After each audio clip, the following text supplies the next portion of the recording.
preparen su boletín para tenerlo ahí a la mano y poder recibir el mensaje de la palabra de Dios al terminar este himno. Himno 47, has hallado en Cristo. La próxima semana estaremos dando inicio a la escuela dominical. La próxima semana iniciaremos la escuela dominical para niños, para adolescentes y también para nosotros los jóvenes. Y estaremos ya retomando nuestra actividad. A partir de mañana ya comenzamos el discipulado de este año, por fin, después de 2 semanas de estar en el desierto, sedientos, comenzamos nuevamente. Un aplauso, vamos a comenzar nuevamente el discipulado. A partir de mañana, así que vayan pensando dónde nos vamos a reunir mañana, el martes, el miércoles, el viernes, para que a la hora de los anuncios ya me sepan decir dónde nos reunimos. Pero mientras, vamos a cantar con gran alegría, has hallado en Cristo, himno 47, no dejen a nuestra hermana Amalia aquí sola, hermana Alma, por ahí la vi, hermana Hilda. ¿Con señas? Ahí está bien. Hermana Hilda. También. Jule, pues ¿qué? Por andar gritando. Muy bien. Cantemos. Has hallado en Cristo, himno 47.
Llévate las copitas, por favor.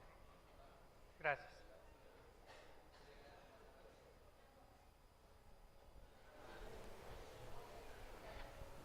En la Biblia, el vino es símbolo de alegría.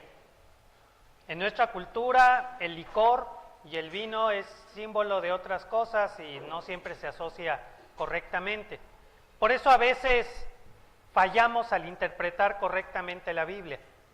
En la Biblia, el vino es símbolo de alegría. Y cuando Jesús multiplica el vino en las bodas de Caná, lo que está haciendo es multiplicar la alegría. Ya que después se emborrachen ya es otra cosa, ¿verdad? Pero ese es el símbolo del vino. Y aunque no estaba programado ni planeado, pero sí vale la pena que lo mencione. Vino derramado es símbolo de alegría abundante, ¿verdad? Y no fue vino, fue jugo de uva, ¿verdad? Pero ese jugo de uva derramado, que se puede, en nuestra cultura se puede ver como una mancha fea, en la concepción bíblica es símbolo de alegría exuberante. Así que nos espera un año de mucha alegría. Amén. Un año de mucha alegría espiritual, de mucha plenitud, de muchas fiestas. Así que va a ser un año muy alegre. Así que si ya estaba cansado de tantas fiestas, pues apenas va a comenzar esto. Va a ser un año muy alegre, gracias a Dios. Oremos. Amado Padre, hoy damos inicio a la exposición de estos mensajes, los cuales tú has dirigido para que fueran preparados. Permite que el Evangelio de Marcos pueda volver a ser expuesto con la misma pasión con la que originalmente fue escrito, y podamos nosotros escuchar con claridad ese mensaje antiguo y actual, y poder en él escucharte a ti, en Cristo Jesús. Amén. El título del mensaje del día de hoy es Principio, y con eso principiamos esta serie de mensajes, con la palabra principio. Marcos capítulo 1, versículo 1, el primer versículo del Evangelio de Marcos dice en esta traducción: así comenzó la buena noticia del mensaje de salvación de Jesús, Mesías, representante de Dios. Y por supuesto hay que explicar por qué este título, sobre todo al compararlo con nuestra Biblia. Porque el versículo 1 es en realidad el título con el que da inicio el libro que nosotros conocemos como el Evangelio según Marcos. Pocos libros de la Biblia tienen un título escrito por su autor.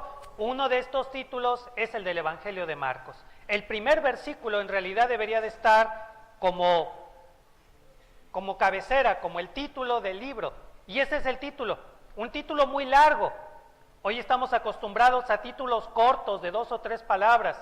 Los que conocen libros antiguos del siglo XIX, siglo XVIII, sabrán que los títulos de esos libros eran larguísimos, eran 20 palabras, títulos enormes. Este es el título del Evangelio de Marcos. Y comienza en griego con una palabra, archí, palabra griega que significa principio, punto de partida. Punto de partida. Principio de la buena noticia. Con esta palabra, archí, se nos indica el propósito de este libro, que será también el propósito de la serie de mensajes que hoy comenzamos de este Evangelio. Es muy importante saber cuál es el propósito, qué pretendemos lograr con leer el Evangelio de Marcos cada domingo durante varias semanas.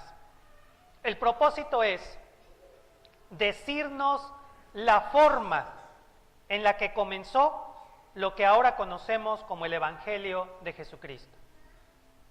¿Cómo comenzó?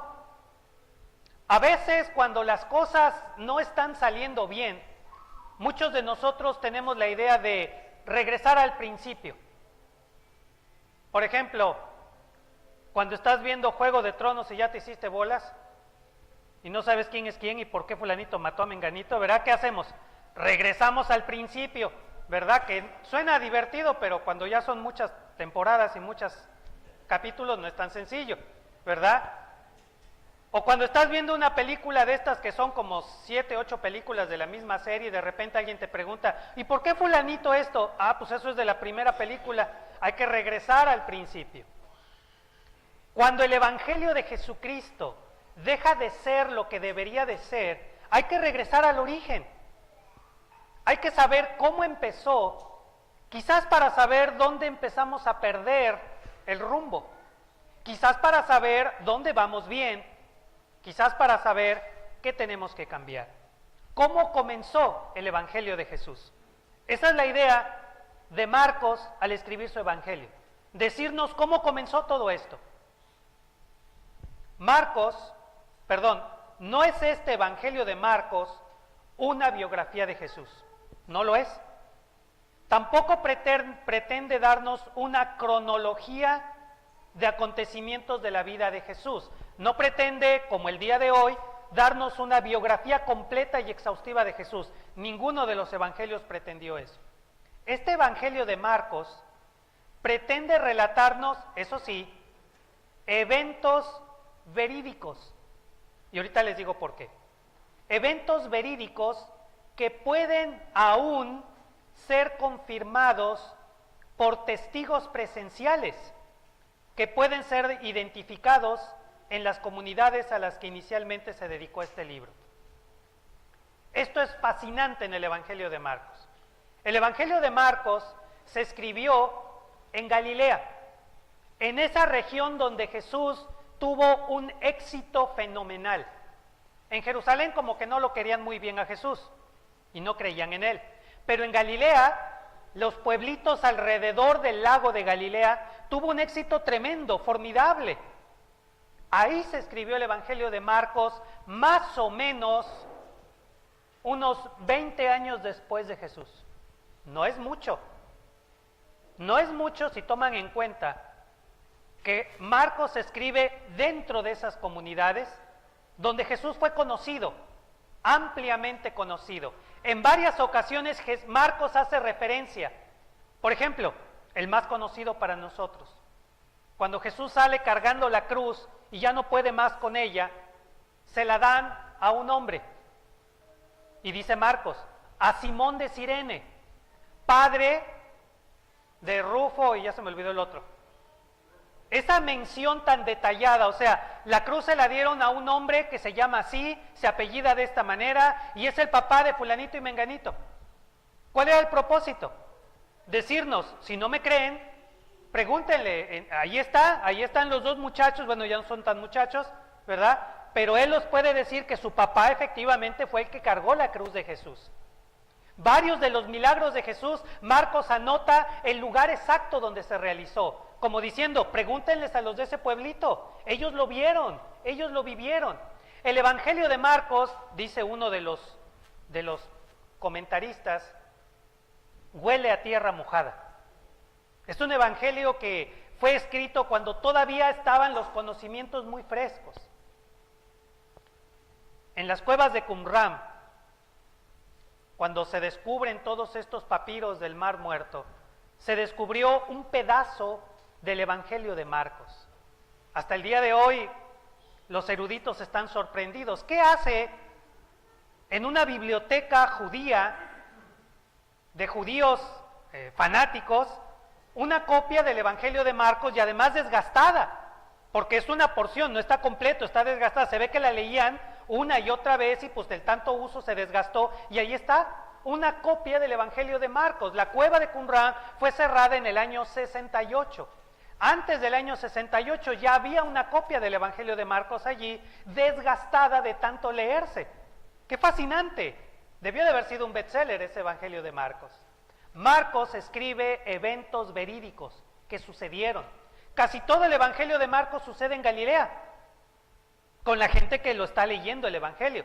Muy poco va a hablar de Jerusalén. Pero este libro, el Evangelio de Marcos, quiere mostrarnos el punto de partida de esta gran historia, que por cierto no ha terminado. Esto es muy interesante. Me voy a adelantar solamente 16 capítulos. En el capítulo 16 del Evangelio de Marcos, y los que tienen el libro, verifíquenlo, termina abruptamente el Evangelio. Termina así nada más de repente. ¿Y qué pasó aquí? Ya no siguió. Lo deja abierto. ¿Por qué? Porque el Evangelio de Marcos relata lo que pasó al principio, pero no le pone fin. El Evangelio de Marcos no dice, y vivieron felices para siempre.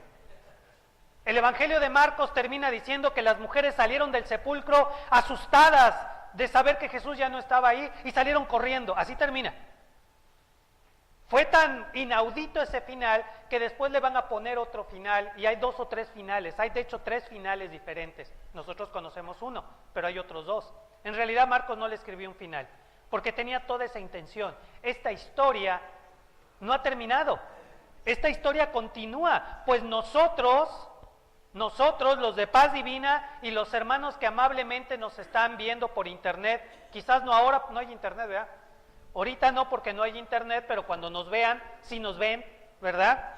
Bueno, cuando nos lleguen a ver, nosotros ahora iniciamos esta serie de mensajes y somos, por tanto, el más reciente eslabón de esta cadena de protagonistas. El Evangelio de Jesucristo no ha terminado. La historia de Jesús no ha terminado. Nosotros, ahora que comenzamos la lectura del Evangelio de Marcos, le vamos a dar continuidad a esta historia. Y de una vez les advierto, de una vez para que después no me reclamen, en más de una escena del Evangelio de Marcos, usted y yo nos vamos a ver reflejados. Vamos a decir, ah caray, casi me pasa a mí lo mismo. Yo me siento igual que esta persona, a mí me sucedió algo muy parecido. Y vamos a darnos cuenta que estos milagros que Jesús hizo y que están relatados en el Evangelio de Marcos no son los únicos que hizo Jesús. Que hay otras intervenciones de Dios en nuestras vidas que podríamos añadir al Evangelio de Marcos. El apóstol Juan al final de su libro dice que si se escribieran todos los hechos de Jesús, no cabrían en el mundo los libros que se escribieran de él. ¿Por qué? Jesús vivió 33 años, ¿qué tanto pudo haber hecho en 33 años que no quepan los libros acerca de él? No acabaría, porque cada uno de nosotros tendríamos que añadir nuestra propia historia. ¿No acaso tu vida es parte del Evangelio de Jesucristo? Amén. Tu historia es parte del Evangelio de Jesús y tú puedes contar lo que Jesús hizo en tu vida, los milagros que Jesús operó en tu vida, la forma en la que Dios te habló, la forma en la que Él te rescató. Algunos de ustedes también han visto ángeles, no con alas ni aureolas, eran personas comunes y corrientes que les dieron un consejo, una señal, una dirección y nunca más volvieron a verlos. Ustedes también son protagonistas. Protagonistas somos también nosotros del Evangelio de Jesús, pues nuestro encuentro con Jesús fue y sigue siendo la buena noticia de la salvación realizada por Jesús, para que lográramos entrar en comunión de amor con nuestro Padre. Y esto lo quiero remarcar. El propósito del encuentro con Jesús es que logremos entrar en comunión de amor con nuestro amado Padre. Jesús vino a revelarnos que Dios es nuestro Padre. A eso vino. Dios es nuestro Padre. A eso vino Jesús. Jesús vino a enseñarnos que podríamos entrar en comunión de amor con Dios. Cualquier otra cosa que se nos diga de la Biblia que no apunte a esta realidad, no es el mensaje de Jesús. Y eso es exactamente lo que queremos ver. De hecho, usted y yo no entramos a este Evangelio como simples espectadores sentados en una butaca para ver una obra de teatro. Hemos sido tocados por el mensaje del Evangelio. ¿Amén? Hemos sido tocados por ese mensaje. Hemos sido vivificados por la presencia de Jesús en nosotros.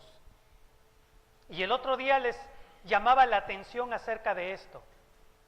Casi todos los cristianos usamos una frase: recibe a Jesús en tu corazón. ¿La recuerdan? ¿Verdad? Haz tu decisión por Cristo, recibe a Jesús en tu corazón. Y pocos de nosotros nos hemos detenido a pensar. O sea que Jesús está en nosotros, dentro de nosotros. ¿Amén? Entonces, ¿por qué la tristeza? Entonces, ¿por qué la incertidumbre? Entonces, ¿por qué la nostalgia? Entonces, ¿por qué el miedo? Si Jesús estuviera lejos, si Dios fuera lejano a nosotros y nuestros líderes religiosos nos dicen que tal vez este año Dios no nos va a bendecir y hay que traer ofrendas y cosas especiales para ganarnos el favor de Dios, pues se entiende la nostalgia del pasado y la incertidumbre del futuro. Pero si Jesús está en nosotros, entonces, pues ya estamos en el cielo. ¿Amén? No, no lo digo yo, lo dice Pablo en la carta a los Efesios. Dios nos bendijo con toda bendición espiritual en los lugares celestiales, o sea, en el cielo. En la carta a los Efesios, Pablo estaba tan emocionado. Miren, cuando Pablo escribió sus cartas, él tenía que resolver problemas en las iglesias. Porque las iglesias de Pablo, las de Pablo, no las nuestras. Las iglesias de Pablo tenían cada problema, pleitos entre los hermanos, chismes, que fulanito no le habla a menganito, que los líderes están en contra del pastor, que se están peleando por el teclado, que si es tuyo, que si es mío, que tócale esto, que no le toques, ¿verdad? Cada lío que tenían, o sea, nada que ver con nosotros, ¿verdad? Y Pablo tiene que escribir esas cartas a veces con molestia. En una carta Pablo dice, y ya no quiero que me vuelvan a molestar, así de plano. O sea, no quiero volver a oír de ustedes. Estaba enojado. Pero en la carta a los Efesios, Pablo le escribe una carta que era como paz divina. ¿Amén? No tenían ningún problema. Se quedó Pablo, bueno, ¿y estos de qué los regaño? No, pues no hay de qué regañarlos a estos. Por ahí los aconseja de las cosas de que el esposo ame a la esposa y que la esposa respete al esposo y todo. Pero pues eso, donde quiera, ¿verdad? O sea, donde quiera cabe el consejo. Pero Pablo se encuentra con una iglesia en la que solamente hay cosas buenas y empieza a alabarlos y a decirles, y entonces se emociona, y es tanta su emoción que les dice, Dios nos ha bendecido con su presencia, pero la presencia de Dios es el cielo. El cielo no es un lugar, el cielo es donde Dios está. ¿No es lo que decíamos de niños? ¿O de niños no es lo que nos decían? Dios está en el cielo. ¿Amén? Eso es lo que le dicen a los niños. Dios está en el cielo. Ok. Dios está en el cielo. Jesús es Dios. ¿Amén? Jesús es Dios, ya no nos queda duda. ¿Y dónde está Jesús? En mi corazón. Muy bien, hermana. Muy bien. Cuando te pregunten, ¿y dónde está Jesús? En mi corazón.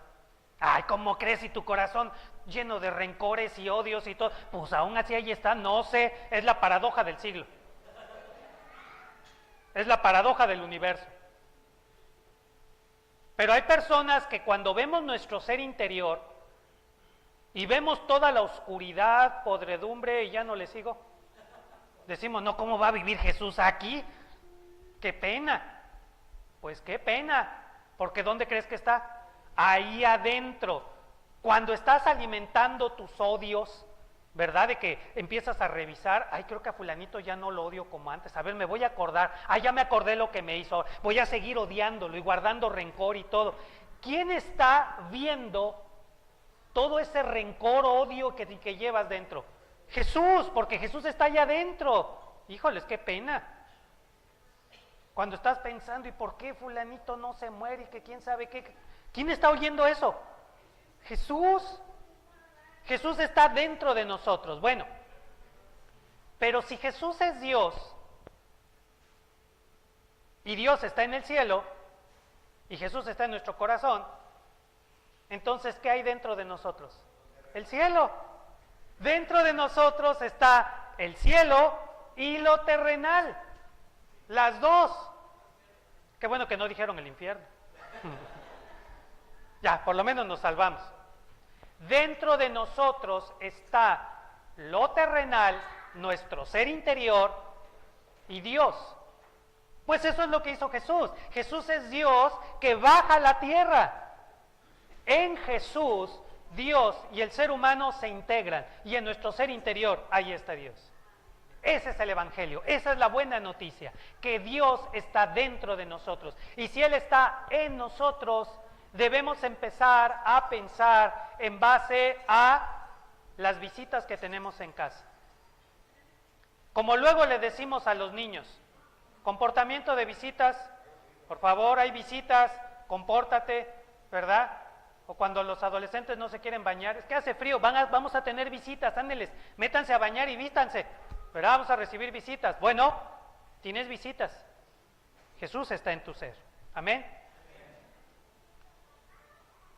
Con gran entusiasmo y expectación, adentrémonos nuevamente en este Evangelio para disfrutar de una renovada experiencia de encuentro con Jesús para salvación y vida eterna. Muchos de los que están aquí ya tuvieron un encuentro con Jesús, amén. Gloria a Dios por eso. Hay que renovar ese encuentro con Jesús. La mayoría de nosotros, nuestro encuentro con Jesús fue una experiencia de gozo, de paz o de amor. ¿Recuerdas? Algunos de ustedes, su encuentro con Jesús fue pura paz. Fue quedar envueltos en una esfera de paz, paz que sobrepasaba todo entendimiento. Para otros, el encuentro con Jesús fue un estallido de gozo, el gozo de la salvación, y cantabas y aplaudías y brincabas y todo, ¿verdad? Y querías decirle a todo el mundo que Jesús era tu Salvador. Para otros, el encuentro con Jesús fue una cascada de amor. Como si te pararas, ¿se han parado debajo de una cascada? Quedas empapado, ¿verdad? Y te está cayendo toda el agua, ¿verdad? Así lo sintieron, el amor de Dios cayendo a raudales, llenándome de amor, y de repente amabas a todo el mundo, amabas a las personas que te rodeaban, amabas a los animalitos, amabas a las plantas, bueno, amabas hasta los que vivían en tu casa. A todo el mundo amabas. Algunos fueron medio acaparadores y experimentaron amor, gozo y paz, las tres cosas juntas. Esas tres cosas son la bendición de Dios. Y usted y yo lo experimentamos, lo vivimos. Cada uno a su forma, a su modo, porque somos diferentes. Algunos somos muy extrovertidos, otros somos muy introvertidos. Algunos somos tímidos, algunos somos aventados. Cada quien, de acuerdo a su propia forma de ser, experimentó a Dios. Pero todos los que estamos aquí hemos experimentado a Dios en nuestra vida, de una forma maravillosa, hermosa. ¿Por qué no renovar eso? Mi oración es que todos nosotros, todos los que nos ven por internet, podamos tener un encuentro personal con Cristo Jesús para salvación y vida eterna. Si todavía no eres salvo, que seas salvo. Si ya eres salvo, que tengas vida en plenitud. Porque no se vale que tengamos a Cristo en nuestro corazón, que tengamos comunión con Dios y vivamos con nostalgia. Ay, cuando era chiquito, qué bonita era la vida. Casi todos los días en las redes sociales alguien publica eso. ¿Se acuerdan cuando éramos niños? Qué bonita era la vida cuando éramos niños. ¿Cómo nos divertíamos? Ni te divertías, no te hagas al cuento. La nostalgia por el pasado o la incertidumbre por el futuro. ¿Y qué va a ser de nosotros? ¿Y qué va a pasar este año? ¿Y qué va a pasar cuando mis hijos crezcan? ¿Y qué va a ser de ellos y todo? Esa incertidumbre que nos afana. Con Cristo Jesús en nuestra vida tenemos paz, plenitud de vida, confiamos que estamos en sus preciosas manos. Ese es el Evangelio. Esa noticia es la que tenemos que recuperar. Entonces proponemos traducir arjí por así comenzó. Siguiente palabra, Evangelio. Evangelio es palabra griega. Cuando usted dice Evangelio, usted está hablando en griego. Digo, por si creía que usted no era políglota, cada vez que usted ha dicho Evangelio, usted está diciendo una palabra en griego. Es una palabra en griego que, miren qué interesante, designa originalmente el premio que recibió un mensajero cuando daba una buena noticia. Si alguien llegaba y te daba una buena noticia, tú le dabas un premio. A ese premio se le llamaba Evangelio. Fíjense qué interesante. Luego se utilizaba para calificar una muy buena noticia que alegraba a quien la escuchaba. Fíjense que esto es muy importante. Evangelio primero significó lo que le dabas a alguien cuando te daba una buena noticia. Pero luego significó cuando una buena noticia te produce alegría. Evangelio no califica cualquier noticia, no califica cualquier buena noticia. Evangelio es para aquellas buenas noticias que nos traen alegría, que nos hacen sonreír. Eso es evangelio, una buena noticia que trae alegría. En el Nuevo Testamento, la palabra evangelio define el mensaje de la salvación lograda por la acción de Jesús. Evangelio es la buena noticia que representa para nosotros el mensaje de salvación que nos llena de gozo y transforma nuestra vida. Evangelio es el mensaje que anuncia la obra realizada por Jesús para lograr, fíjense bien, que cada uno de nosotros, sin obstáculo alguno, podamos entrar en comunión de amor con Dios como nuestro amado Padre. Eso es el Evangelio. La posibilidad de que tú y yo, sin ningún tipo de obstáculos, podamos entrar en comunión de amor con Dios. ¿Qué es comunión? Poderse sentar a platicar amenamente, tenerlo todo en común. Comunión viene de una frase de dos palabras que significa común, unión. Tener todo en común y estar unidos. Comunión con Dios significa estar unidos a Dios y que todas las bendiciones de Dios son para nosotros y que toda mi vida es para Dios. Estamos en perfecta comunión con Dios.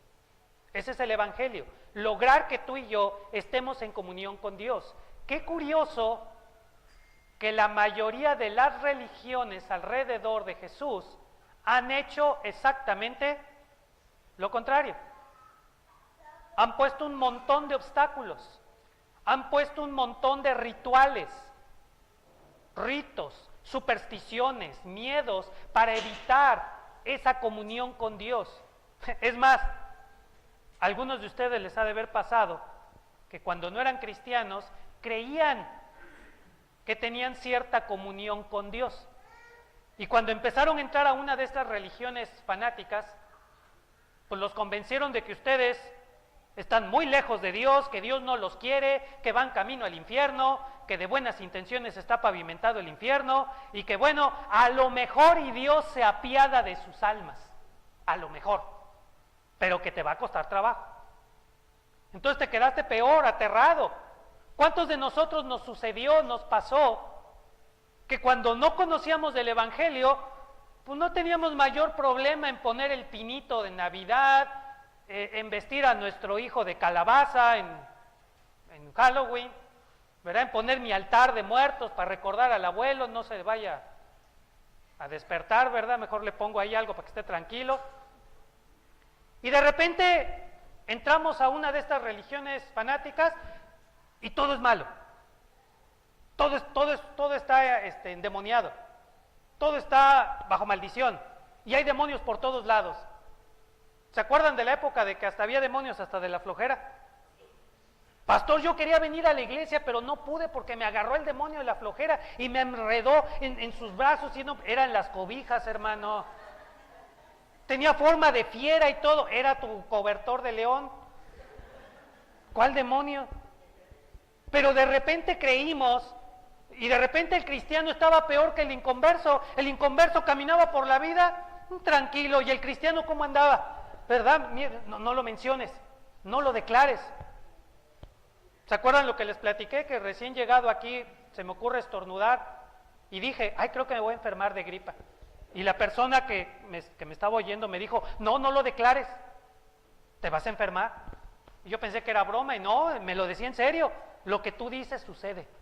Ay, pues ni es el ábrete sésamo. Eso es ábrete sésamo, eso es superstición. No, hermanos, el Evangelio de Jesús no es para hacernos más difícil el camino. La carta a los Hebreos proclama con sentido de victoria, acerquémonos pues confiadamente hasta el trono de su gracia, directo hasta Dios, confiadamente, sin miedo, ya está libre el acceso. Esa es la buena noticia que vino Jesús a decirnos. Por eso Jesús se peleaba con los fariseos, porque los fariseos hablaban de tradiciones y reglas, y no comas esto, y no hagas esto. ¿Y se acuerdan? Bueno, lo vamos a ver aquí en el Evangelio. ¿Qué hacía Jesús en sábado? Se ponía a hacer cosas en sábado. ¿Para qué? Para hacer enojar a los fariseos y decirles no pasa nada. Esa es la buena noticia. Entonces proponemos traducir: así comenzó la buena noticia del mensaje de salvación de Jesús. Hablemos de Jesús. Jesús es la transcripción al griego del nombre hebreo Yeshua. O sea que cuando decimos Jesús, estamos pronunciando otra palabra griega. Pero Jesús no hablaba griego. El nombre de Jesús está en hebreo y ni siquiera es Yeshua. Y aquí les pido a los que me ven por internet que me pongan atención, porque ustedes habrán dado cuenta que hace tiempo surgió esta moda porque los cristianos somos como velas de los barquitos que son llevadas por todo viento. ¿Dónde hemos leído eso? En la carta a los Efesios. Dios ha constituido en la iglesia maestros para que nos instruyen y no seamos llevados por todo viento de doctrina. Bueno, hace tiempo empezó a correr un viento que más parecía un huracán, ¿verdad? De volvernos judíos, ¿verdad? Celebrar el Sabbat, utilizar palabras en hebreo. De repente ya no decimos Dios te bendiga ni buenos días. Ahora, ¿qué dicen? Shalom, hermano. Shalom, pero lo dicen así hasta como con reverencia, ¿verdad? Como si te estuvieran transmitiendo ahí algo, ¿verdad? Y ahora es que hay que guardar el sábado y que el shalom y que esto y que el otro. Y ya no dicen Jesús, dicen Yeshua. Bueno, a todos esos que dicen Yeshua, pues ¿qué crees? Ni siquiera lo estás pronunciando bien. Es Yeshua. Los que estudian hebreo saben que siempre se acentúa la última o la penúltima letra, según el caso. Pero resulta que Yeshua es la forma abreviada de Yeshua. El nombre correcto de Jesús en hebreo es Yeshua. Así que la próxima vez que alguien lo quiera apantallar a usted diciéndole, no es Jesús, es Yeshua, dígale, pues tampoco es Yeshua, es Yeshua. Bueno, pero tocando el tema, ¿y cómo debemos llamar a Jesús? Digo, porque si tú te llamas Juan, no sé si te guste cruzar el río y que te digan John. Algunos sí, John, ay, hasta se sienten así más acá y regresan acá a México, John, por favor, ¿verdad? Pero habemos algunos que queremos que nuestro nombre sea bien pronunciado. Yo no sé por qué, con cada gringo que me he topado, nunca he podido pronunciar bien mi nombre a la primera. No entiendo cuál es la dificultad de decir Javier. Pero siempre que me presentaban, ¿verdad? Y miren, él es el hermano que lo va a acompañar, se llama Javier, y, buenos días, Javier. Javier. No pueden pronunciar la J. Y luego le escribían con X, y ¿quién? Sonaba bien feo, ¿verdad? Pues dime, mister, ya. ¿Verdad?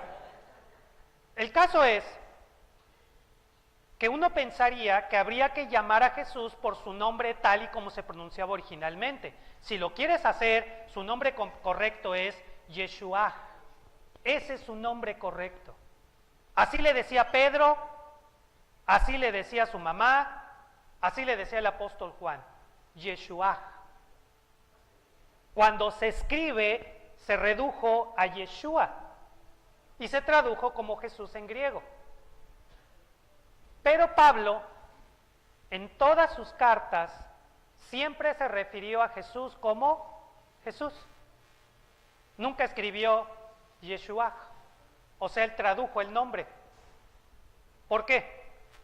Porque Pablo prefería que los griegos pronunciaran un nombre que ellos pudieran pronunciar y no que estuvieran esforzándose por una pronunciación hebrea ajena a su realidad. Así como a ti y a mí, bueno, por lo menos a mí, me pasa de que hay nombres en inglés que no puedo pronunciar. Nunca he podido pronunciar bien el nombre de Terminator. Bueno, su apellido. Nomás lo digo por Terminator. Y ya, porque Arnold, Terminator, ¿verdad? Que no lo puedo pronunciar, ¿verdad? Cada idioma tiene sus dificultades de pronunciación. Pablo lo resolvió bien fácil. No le digas Yeshua, dile Jesús. Así que sí es correcto que nosotros en México le digamos a Jesús, Jesús, porque es la forma de pronunciarlo correctamente. De todas maneras, Jesús sabe que te refieres a Él, de todas formas. Pues bien, lo importante no es cómo pronunciarlo. Lo importante ¿qué es? Lo que significa. ¿Y saben qué significa? Muy bien, hermanos. Significa salvación de Yahvé. Ah, pues ahí está escrito, ¿verdad? Muy bien, salvación de Yahvé. Jesús, en su nombre, lleva su misión. Jesús es la salvación que Yahvé nos brinda. Por eso Pedro dice, en ningún otro hay salvación más que en Jesús. La ignorancia nos lleva al miedo y estos dos nos encadenan. Si Jesús significa que Él es la salvación de Yahvé, esto quiere decir que solo en Él hay salvación. No le debes rezar a ningún otro ser que no sea Jesús, por digno, grande o maravilloso que sea. El único que tiene la salvación es Jesús. En ningún otro hay salvación. No puedes confiar en nadie ni en nada que no sea Jesús para la salvación de tu alma. La salvación está solo en Jesús, ni siquiera en la religión. La salvación está en Jesús, no en la religión, no en los rituales, no en fulanito, menganito. La salvación no depende del pastor o de que te lleves bien con el pastor. Si tu propósito este año ya me voy a llevar bien con el pastor porque quiero ganarme mi lugarcito en el cielo, te tengo dos noticias. Una, tu lugarcito en el cielo ya está asegurado gracias a Cristo Jesús, amén. Así que si no quieres llevarte bien con el pastor, no te preocupes, no te va a pasar nada mal, no te va a caer un rayo, no te van a venir las plagas de Egipto, nada. La salvación es solo en Jesús. Pero se agrega la palabra Cristo. Cristo es otra palabra griega. Oigan qué griegos andamos ahora. Que traduce la palabra hebrea Mesías. Mesías y Cristo es lo mismo, y significa ungido. En el Antiguo Testamento, el ungido era una persona apartada por Dios para cumplir una misión, a la que se le derramaba un poco de aceite perfumado en la cabeza, como símbolo de recibir la presencia espiritual de Dios para poder cumplir la misión encomendada. Pues bien, los profetas anunciaron que Yahvé enviaría a su ungido, o sea, a una persona elegida por Yahvé y ungida por Él mismo para cumplir la gran misión. ¿De qué? De traer de regreso a la humanidad a la comunión de amor con Dios. El propósito de la religión es perpetuar rituales, tradiciones. El propósito de Dios es traer a la humanidad de regreso a la comunión de amor con Dios. O como dice el pastor de Paz Divina, entrar en la esfera de amor.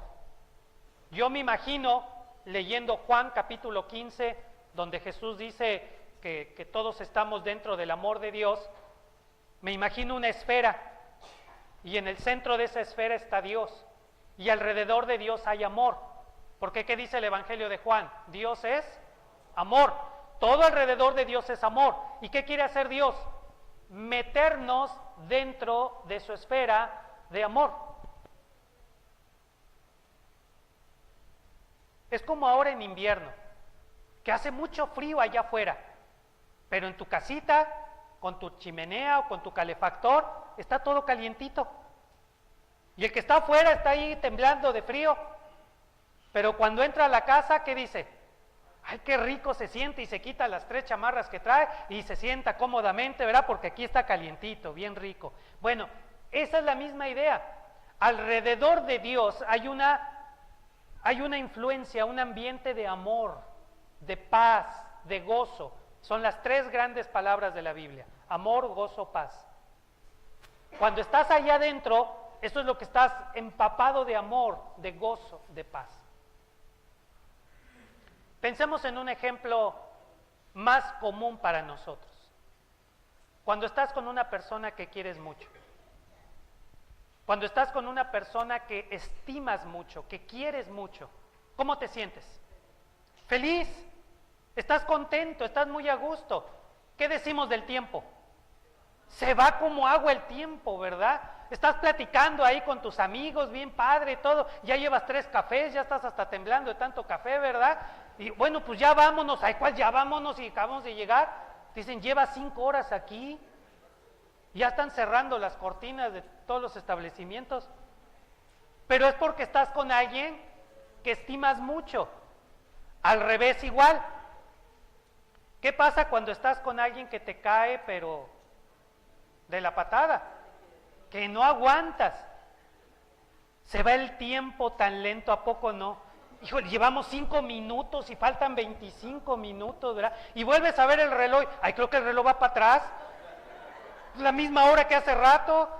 No, se va tan lento el tiempo. Te sientes tan aburrido, tan mal, ¿verdad? Gracias a Dios ahora por la tecnología, ¿verdad?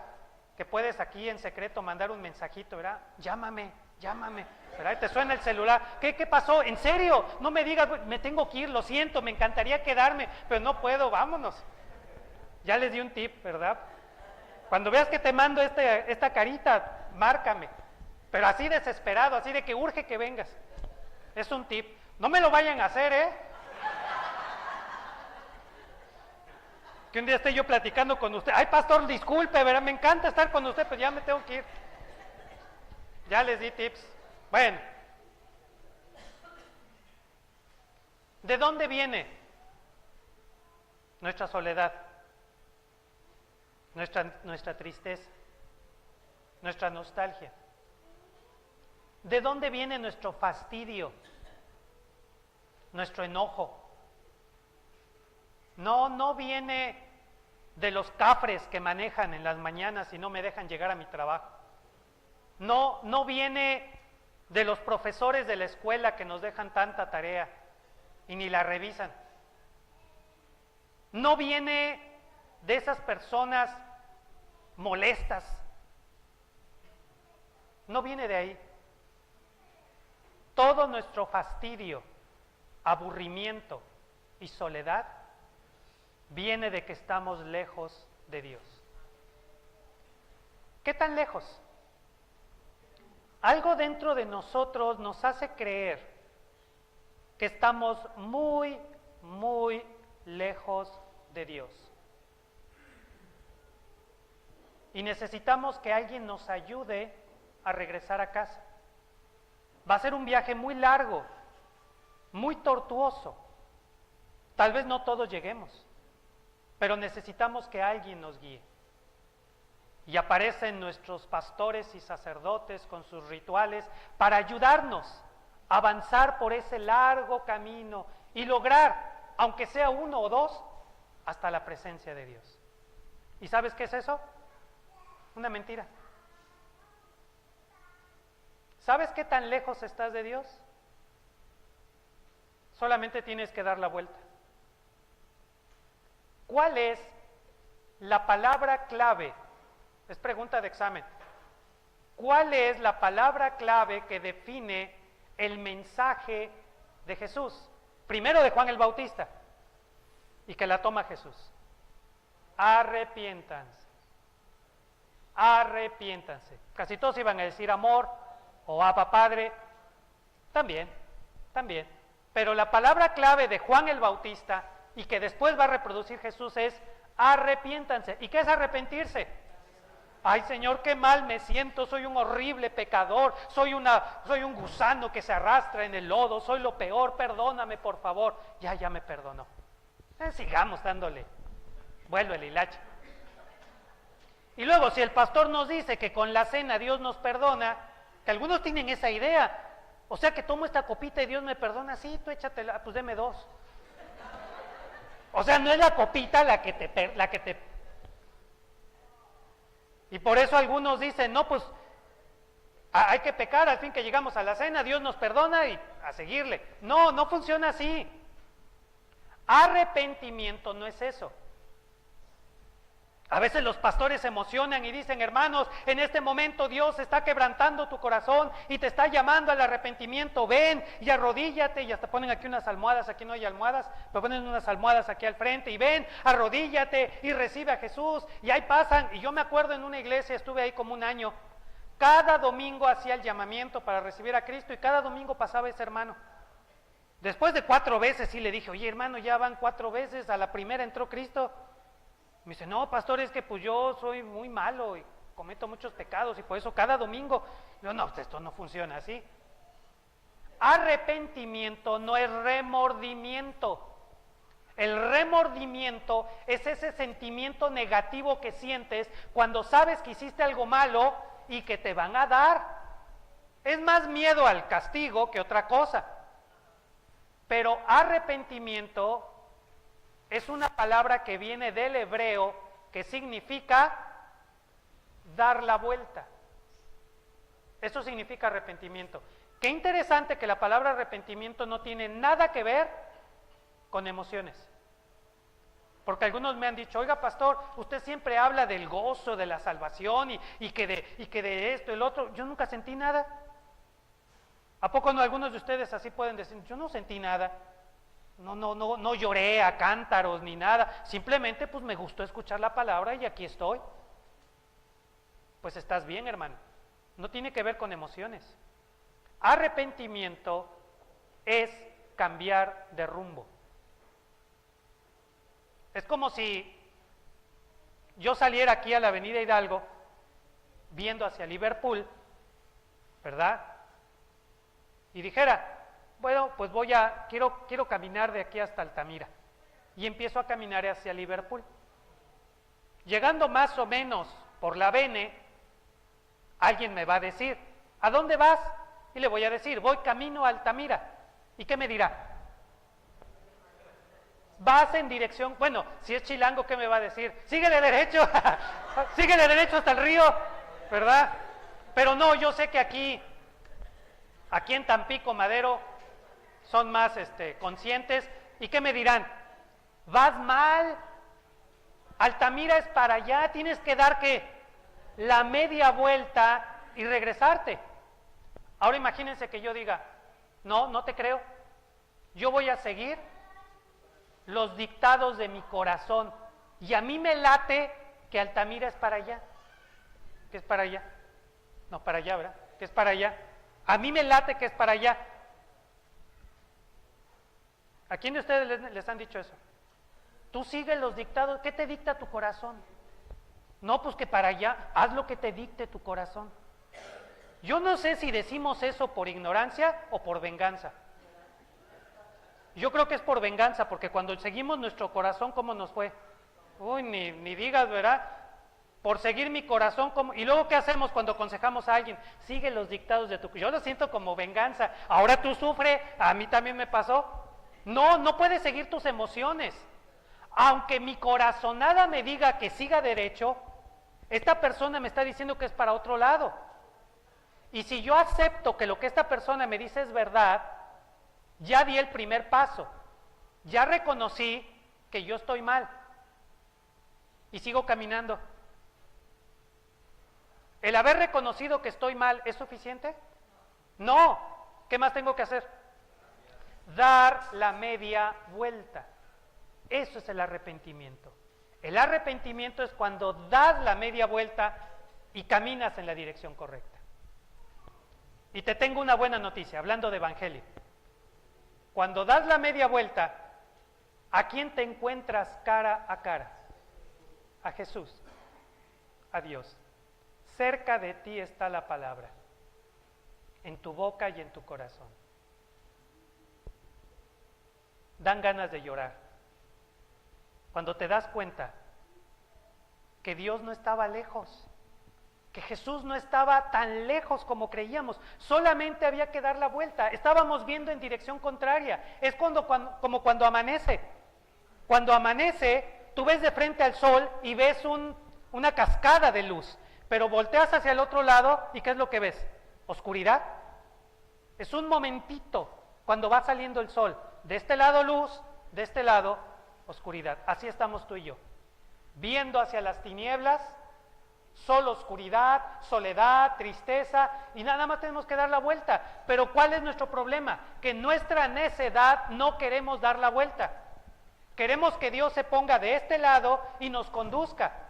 Nos gusta más que un líder religioso nos diga: te voy a llevar por el camino, va a ser arduo, difícil, vas a tener que hacer muchos rituales, vas a tener que dejar muchas cosas, y al final tal vez no llegues, pero vamos a intentarlo.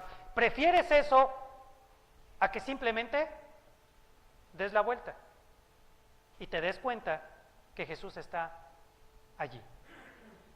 Y entonces puedas empezar a disfrutar de la comunión de amor con Dios. Todo lo que estamos haciendo aquí, hermanos, al tratar de entender la Biblia, es abrir los ojos. Porque tengo la sospecha de que muchos de nosotros ya dimos la vuelta. ¿Amén? Ya dimos la vuelta, pero tenemos los ojos cerrados. Si tú ves de frente el sol con los ojos cerrados, alcanzas a ver el brillo, pero no ves bien porque tiene los ojos cerrados. Así nos pasa a nosotros. Alcanzamos a experimentar el amor de Dios, la paz de Dios, alcanzamos a percibir algo de Dios, pero no por completo. Lo que yo quiero, hermanos, lo que yo anhelo es que todos nosotros podamos abrir los ojos, podamos contemplar la belleza de Dios, podamos fascinarnos con Dios, podamos enamorarnos de Dios y vivir en plenitud. Cuando una persona está enamorada, vive en plenitud. Cuando una persona está con sus amigos, está feliz. Nosotros debemos estar felices, nosotros debemos vivir en plenitud, debemos vivir confiadamente. Ninguna mala noticia debe hacernos caer nuestro ánimo. Nada de incertidumbre, nada de sentirnos solos. Poder ver y contemplar la belleza de Dios en todo su esplendor alrededor nuestro. Jesús es el ungido de Dios. Esto es, que Jesús se da en cumplimiento, que en Jesús se da las profecías del Antiguo Testamento sobre la restauración de la comunión entre los seres humanos con Dios para disfrutar de la relación de pacto con Dios. Entonces, decir que Jesús es el Cristo o el Mesías o el ungido es declarar que Jesús es el enviado de Dios que logra establecer una nueva forma de comunicación entre Dios y los seres humanos. Todas las religiones que han surgido alrededor del cristianismo es más de lo mismo. Y no necesitábamos más de lo mismo. Ya teníamos a los fariseos y a los saduceos. Jesús no vino a dar otra religión más. Jesús vino a darnos una comunicación completamente nueva, diferente con Dios. Por cierto, en el Nuevo Testamento, el único ungido es Jesús. ¿Amén? Amén. Hermanos que nos ven por internet, no le llames a tu pastor ungido. El ungido es Jesús. Y ningún pastor ha muerto en la cruz del Calvario por nuestros pecados. No llamen a un pastor, es que el pastor está ungido. Bueno, se echó loción en la mañana, pero no cuenta como ungido. El ungido es Jesús. Decirle a un ser humano que es el ungido es una herejía, es una blasfemia. Y no lo debes, ningún pastor lo debería permitir. y tampoco tú lo andes proclamando. Bien, Hijo de Dios, Hijo de Dios. Es una frase cuyo significado se sumerge en las profundidades del Antiguo Testamento y que hace referencia a dos realidades. Fíjense, cuando hoy decimos que Tami es hija de Lin, estamos hablando de una relación consanguínea. Pablo llama a Timoteo su hijo en la fe, en referencia a que fue su discípulo y él lo preparó de una manera muy especial. El problema es utilizar esa frase, hijo de, en nuestra cultura, y llevarla 2000 años a otra cultura completamente diferente. Llamar hijo de en aquella cultura tenía un significado completamente diferente. Aquí está. Primero, que Jesús es de naturaleza divina. Su esencia es divina. O sea, proviene de Dios. Segundo, que Jesús es el representante visible de Dios en la tierra. Otra frase complementaria en los evangelios es que Jesús es el Hijo del Hombre, la cual hace referencia, primero, a que Jesús es de naturaleza humana, su esencia es humana, proviene del ser humano. Y segundo, que Jesús es el representante de la humanidad. Cuando el Evangelio dice que Jesús es el Hijo del Hombre, está diciendo que Jesús es el representante de los seres humanos. Él es el que nos representa como los seres humanos. Cuando decimos que Jesús es Hijo de Dios, decimos que Jesús es el representante de Dios. Por ahí hay una religión que dice que un ser humano de carne y hueso que anda aquí en la tierra paseándose es el representante de Dios.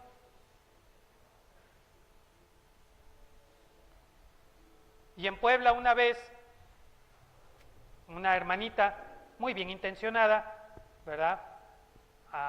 Se acercó después de que yo había predicado y me dijo, pastor, yo le pido que ore por mí y todo. Usted que es el representante de Dios, hoy sentí, dije, a ver si no ahorita me cae un rayo. Sí, le tuve que, no hermana, yo no soy el representante de Dios. Sí, usted es el pastor y todo, yo soy el pastor, mi pastor era seminarista. Le digo, yo les predico la palabra, pero yo no represento a Dios, Dios me guarde. Para representante. Le digo, yo soy el predicador, el representante de Dios es Jesús, solo Jesús. Y creo que sí lo entendió más o menos. Pero no existe un ser humano que represente a Dios en la tierra. El representante de Dios en la tierra es Jesús. En Jesús, Yahvé y los seres humanos se encuentran en armonía y posibilidad de diálogo fraterno. Jesús es verdadero Dios y verdadero ser humano. En Jesús, Dios y los seres humanos se encuentran. Jesús es Dios que se acerca a los seres humanos para acercar a los seres humanos a Dios. Entonces, nuestra propuesta de traducción quiere incluir lo mejor posible la idea que pretende comunicar este título exclusivo de Jesús. Así comenzó la buena noticia del mensaje de salvación de Jesús Mesías, el representante de Dios. Jesús no es un simple enviado de Dios. Jesús no es un segundo Dios aparte de Dios. Jesús es Dios. No nos hagamos bolas. Jesús es Dios. Dios baja a la tierra, toma la forma humana y es Jesús. Jesús es Dios con cuerpo humano. Jesús es Dios que vino a visitarnos en forma humana con la misión de salvarnos. Jesús es la salvación que Yahvé nos brinda para entrar en diálogo con Él. El mensaje de Jesús para nosotros es un mensaje de salvación, no de juicio, no de condena, no es una mala noticia. Es la noticia que si es correctamente anunciada, traerá a nosotros la mayor de las alegrías de la vida y llevará nuestra existencia de la soledad terrenal a la dulce comunión de amor con nuestro Padre. Amén. Ser cristiano debería de ser feliz.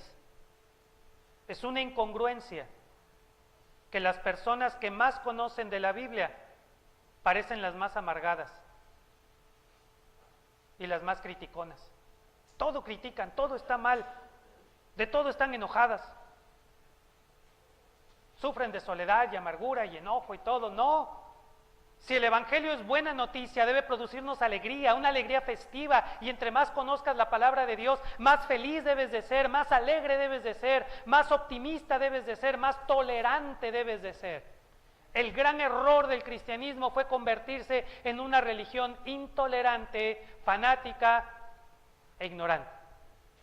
El mensaje de salvación de Jesús es un mensaje para hacernos sonreír, desde lo más profundo de nuestro ser interior hacia afuera.